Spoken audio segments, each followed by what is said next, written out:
Hello, we are here today with Mike Compton. He is a Grammy Award and IBMA Award-winning recording artist. Besides his solo career, he has also worked with people such as John Hartford, David Greer, and the Nashville Bluegrass Band. So tell us, Mike, how did you get started playing music? Playing music or playing the mandolin? Either one. Oh, goodness. There was a lot of music in my house when I was growing up. My mom and dad listened to pretty much everything from, I guess, Ray Charles to Mitch Miller, if you can remember that. Sing along with Mitch. I started banging on the piano a little bit. It was just around the house. And my aunt came and confiscated that. And shortly thereafter, we moved. And I got interested in guitar a little bit. Didn't play it much.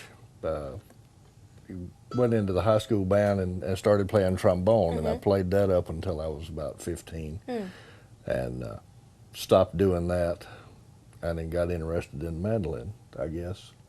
There was an old fiddle that floated around through the neighborhood that belonged to a great-granddaddy, and I kind of fell in love with it and wanted it, but my cousin inherited it. Everybody on his side of the family played music. Everybody on my side was pretty well tone deaf.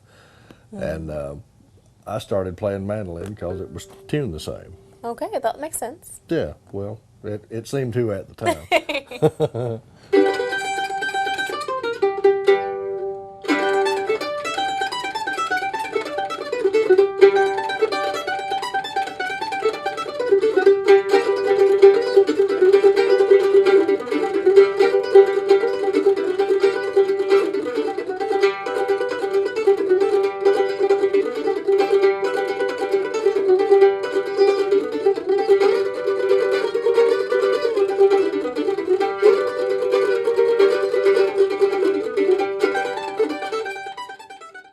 So Mike, tell us about the Bill Monroe style of playing. How does that style different than other styles?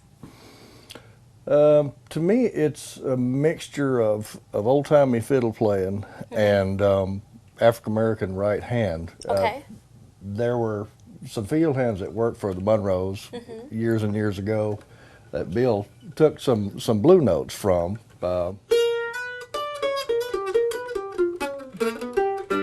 Which is not necessarily that common, I think, in the old-time fiddle tradition. And they weren't really mandolin heroes around for people to mimic.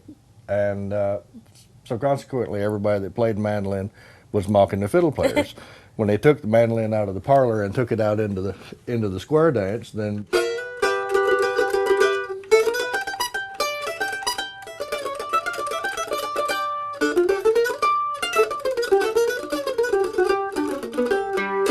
a little bit of sliding here and there makes it more like a human voice. Absolutely. Playing in the cracks. I'd like to show you a Bill Monroe lick that you can use up and down the fingerboard for either up-tempo songs or medium speed. Goes like this.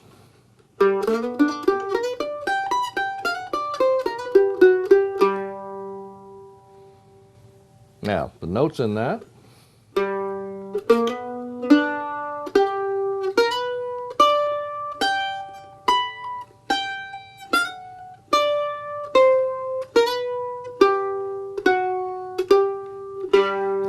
That's pretty much the basic lick. Now, you can use that up the neck as well.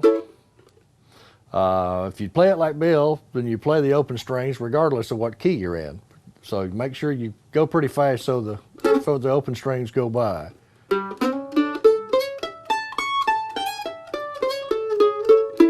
It can be B flat. B.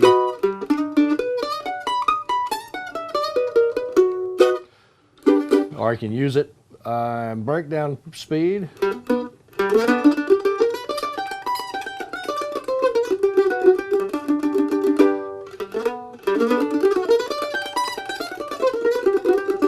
Or a little bit quicker.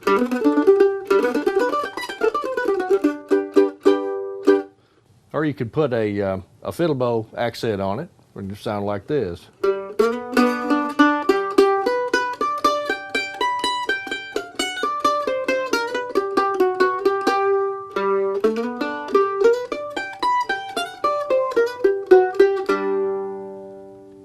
Well, Mike, it seems that you play the Gilchrist mandolins more often. Tell us the difference between the F-hole and the round hole models.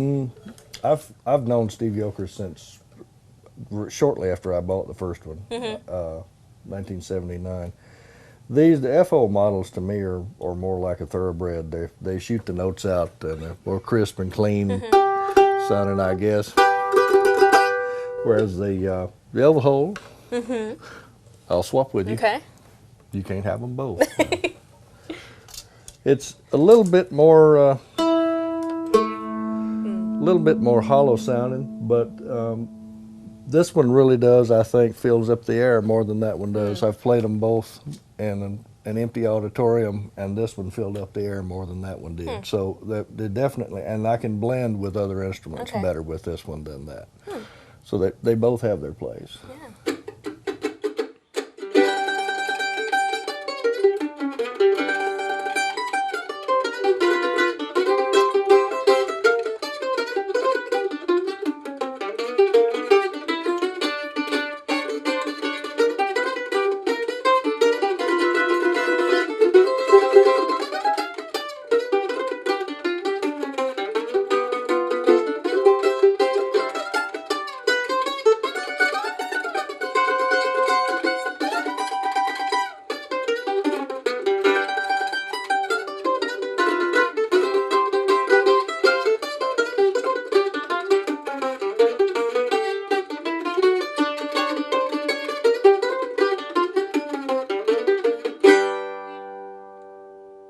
So you have worked on and off with the Nashville Bluegrass Band. Tell us about that.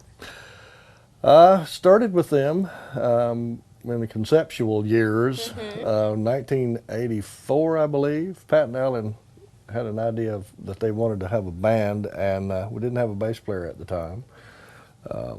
We worked a bunch of jobs with different people. And then we hired Mark Embry away from Bill Monroe on Father's Day. And we started Nashville Bluegrass Band. I worked with them up through fall of '88. Okay. And jumped out. I decided I'd do something else for a living while I was young enough to learn a trade of some kind. And I stayed out of Nashville Bluegrass Band for about 12 years and then rejoined in 2000. Okay. Very cool.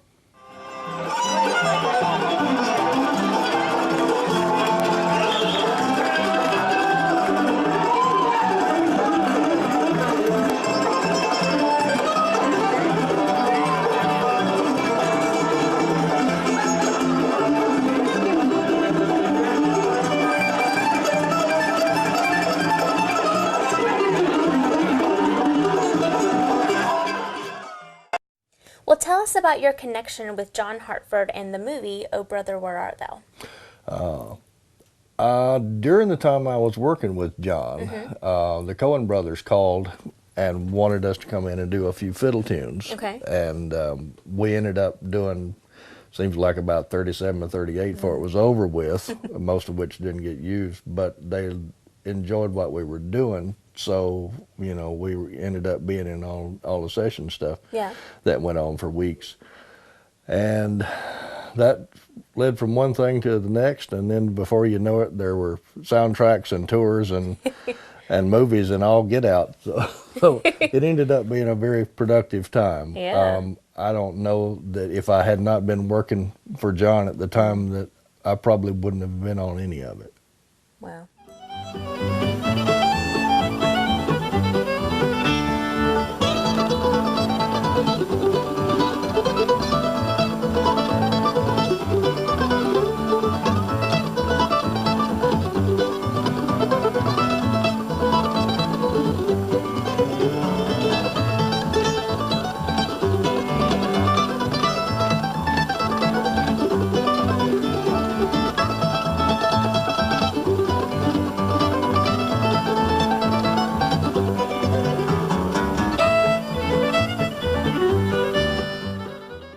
Mike, what are some things that are coming up for you in the future?